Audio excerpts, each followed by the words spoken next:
Washington Capitals back on the ice tomorrow night right here on Comcast Sportsnet as they take on the New York Rangers. They'll drop the puck shortly after 7 o'clock in the p.m. Your day gets started with sports night beforehand, but Caps and Rangers tomorrow at 7 right here on Comcast Sportsnet. Welcome back to Washington Post Live, everybody. Russ Thaler here as we open up the WaPo Roundtable. Pleased to be joined by Katie Carrero, who covers the Caps for the Washington Post, and Liz Chang, who covers the Washington Capitals for Unfrozen Blog, highly regarded and respected hockey blog based here in Washington, D.C. Ladies, welcome to the show. Liz, I'm going to start with you. If the playoffs started tomorrow, who is the starting goalkeeper for the Washington Capitals? Well, you know, it's good to have these kinds of questions and issues because we were having some trouble there for a while, but it's really hard to say at this point because both of them are playing pretty well, you know, but Theodore, ever since he was pulled in that New York game, he's been pretty strong.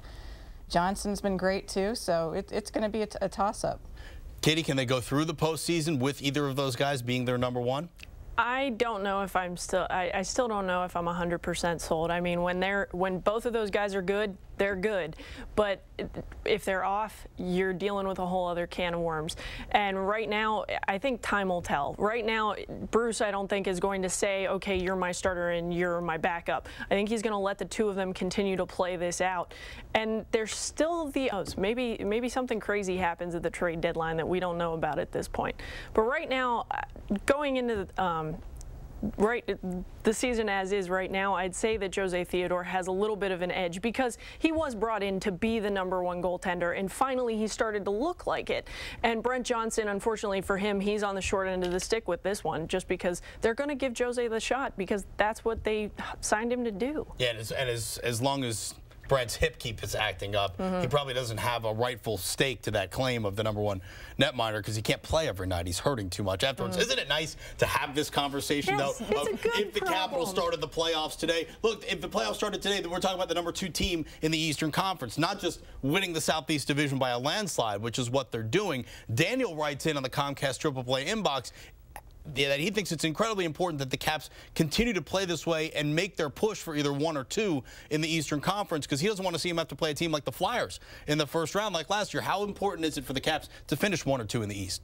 Well, sure, it would help. That would be ideal, but you never know what's going to happen because there's so many teams that are doing it just as well. What happens if they end up with the Flyers again? You just don't know.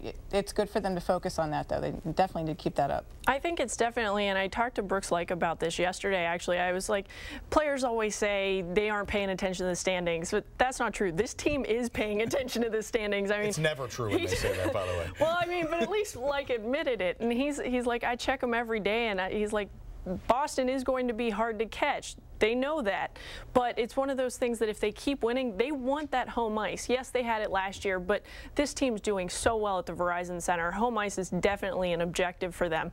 And who knows, maybe Boston will have a little bit of a slip up. Many people say they've been overachieving up to this point. Never believe an athlete when they say they don't look at the standings. Never believe them when they say they don't look at the stats either, because they look at both of those things. Bruce Boudreau is going to be here on Monday, sitting right where you are, I presume. Katie, what would be your first question? Help me out a little bit. What would be first on your mind, Liz, if you had Bruce Boudreau sitting right next to you? What would you ask him?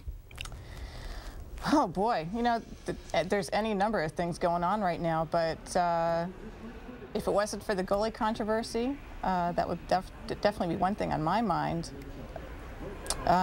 Katie, help her out. What's the first thing? I'd ask him about the goalie situation, but I know he's not going to really go there because we keep asking him and he still won't answer us.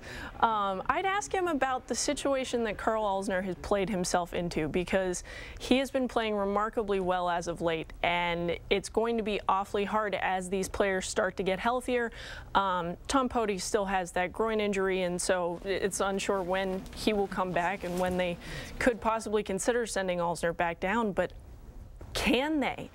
Can you think about sending the kid back down when he's played so well and he seems to be growing with each game and you don't think of him out there as a rookie anymore? It's one of those things that it's hard to tell what they might do with him. I'd ask Bruce his assessment of Karl at this point. Liz, a lot of times online, players who we don't think about all the time become sort of underground favorites. Who are the guys on the Caps that maybe we haven't been paying enough attention to?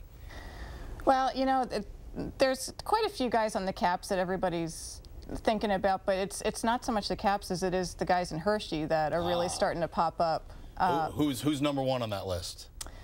Well, it's funny. We actually just covered Dmitry Kugrashev, he's working his way up through the system, but he's got a blog now, so that's been pretty entertaining reading. As is Graham Mink, who also has a blog, where you really kind of get their insight as to what's going on in their world. And Simeon Varlamov, or Varlamov, I guess is the way I should pronounce it, has been a guy who's been a hot topic around here because he comes up, he plays really well, he gets sent down, we all understand why.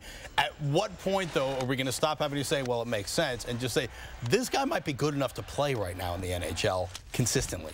I mean, heaven forbid that any injury situation would happen to either the goaltenders that are up in Washington right now. I mean, that could be the one thing that gives him a long stay in D.C. this season. Right now, I think Varlamov, I have to get used to the way to pronounce it too. I think the way this season will play out, if Brent Johnson and Jose Theodore continue to stay healthy, is that he will likely stay in Hershey. I don't know for sure about that one, but the best chance you have of seeing him is if one of the other two goaltenders gets hurt. All right, one last thing here off the Comcast Triple Play inbox. Troy emails in and gave me 3 suggestions for next year's Winter Classic. He has Montreal at the Bruins at Fenway. He's got the Penguins at the Caps, either at RFK or the Nats Stadium. What's the third one here? Rangers and Islanders at the new Yankee Stadium. Do you like any of those, or do you have another suggestion? Unfortunately, Rangers and Islanders would probably be mostly Rangers fans. I don't know if anyone's watched games on the island lately, but unfortunately they aren't drawing that big of a crowd. Because they stink. Yes.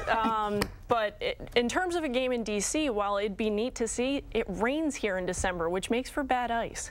Very bad ice, in fact. What would you like to see, Liz? I agree with Katie. The weather's too unpredictable here, because it's 18 degrees one week and 60 the next. But I like the idea of maybe the Washington Rangers connection in Yankee Stadium. Yankee That'd be pretty Stadium. nice. I think that would work. Liz Chang from on Frozen Blog. Thank you so much for coming on again. And congratulations. Last time Liz was on, she was like 8 9/10 of a month pregnant.